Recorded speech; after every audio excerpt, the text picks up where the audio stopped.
Hello, welcome to interest.co.nz. I'm David Hargreaves with another of our double shot interviews.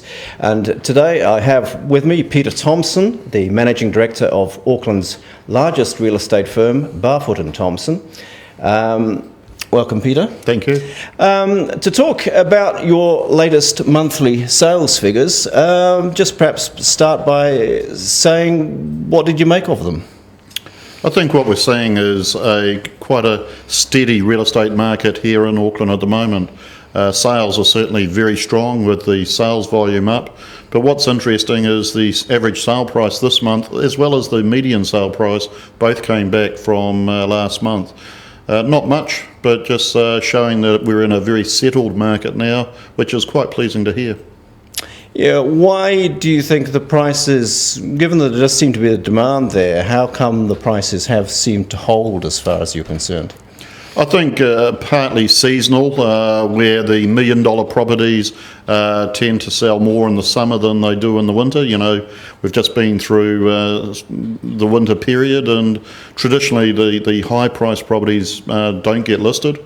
And we saw a significant number of properties under $500,000 sell this month. So that will bring the average sale price down and the median price as well. But that is a seasonal trend rather than something that's in the market at the moment.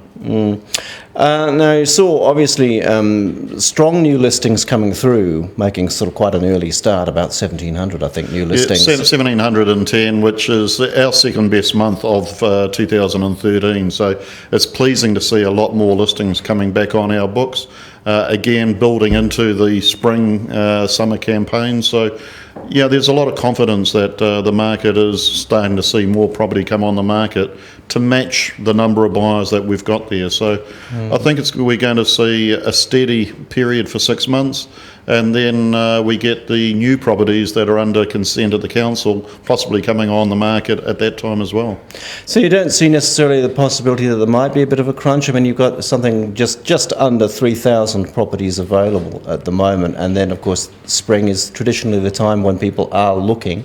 So unless you get another good surge of new listings, I guess, in the next month or two, you could be under some pressure, couldn't you? Yeah, that's fair to say. Certainly, we've got a lot of buyers out there, and what we're seeing at auctions is properties selling in a shorter time frame, and that's because there's good buyers, and the people are making pre-auction offers that the price is acceptable to the owner, and we're bringing forward the auction. So it is bringing, I think the average day on market for Auckland is something like 28 days, whereas if we go back 12 months or even 24 months, it was as much as high as, say, 36 days. So it is shortening the campaigns. Yeah. So looking out in say the next 6 months or so, the stability in prices, I mean, a lot of people are talking about what might happen to prices. Are you expecting to see that prices will remain fairly stable, or could we perhaps see them move up again? What's your take at the moment? I think it would take two parts here. There is a seasonal factor, and traditionally when we get to October, November, and even beginning part of December, we will see the prices go up a little bit. Will fall away a little bit, say December and January, and beginning part of February, and then most probably increase again end of February through to April. So that's the seasonal trend, and it does have an effect on the price. But overall, I think if we take all those into consideration over a 12-month period, I think we're going to see prices remain relatively where they are at the moment. There's not a lot of movement. 1 month it may be up, 1 month it may be down, but very minimal. Okay.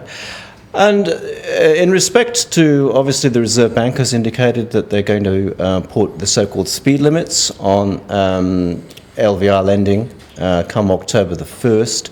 What's been the sort of feedback you've been getting in the market to that, and what are you expecting to see happen as a result of that? I think if we look at sales over the past month with Barfoot and Thompson, we're seeing a large number of properties sold under 500,000. Now, whether that has anything to do with it, I think it's too early to work on those statistics.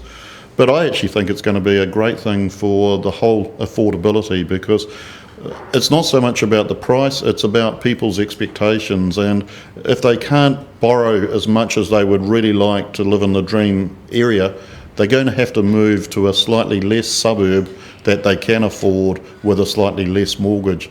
And I think that over a period of 12 months, it's not going to happen straight away. I think it will take 12 months, but I think it will start to see prices come back to make it more affordable. And that's got to be good for everybody. And that's what, in terms of people perhaps looking further afield for properties? Very much so. And there's good buys, when you start looking in South Auckland or North Shore or West Auckland, there's some very good properties, even under 400,000 on the books today.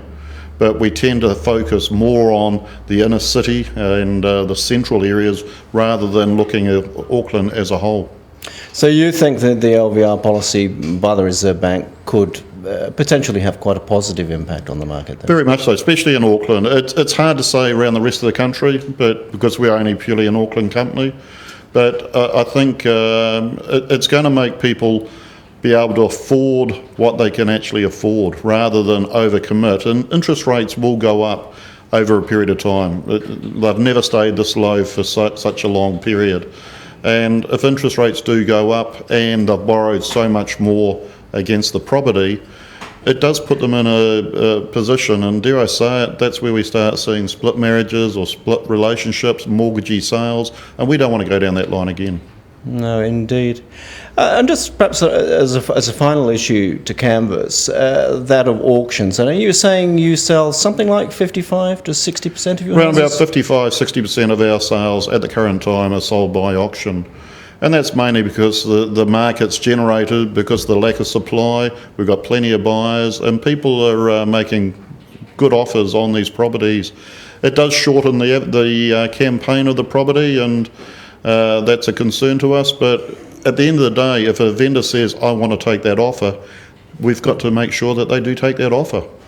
Yeah, because there has been some criticism of it, and I'd seen suggestions that real estate agents could actually even do themselves out of business by having these, because you could come along and get a registered auctioneer as a private seller, perhaps, instead. What do you make of that sort of suggestion? You could, but will you get the best price? At least the real estate agents know the market. They know how to do the campaigns. It's not just about having an auctioneer calling it the auction. It's also about the preparation, the marketing, and that's where the real estate agents come into their niche. And you're saying this might not be a permanent trend. This might be a product of the current market we've got. And certainly, I think once we start to see more listings on the market, more competition for sellers, I think you could eventually sort of move away from the auction and go back to more the traditional. But certainly the auction at the moment is the best way to be selling your property here in Auckland. It's not a nationwide thing. It's mostly here in Auckland.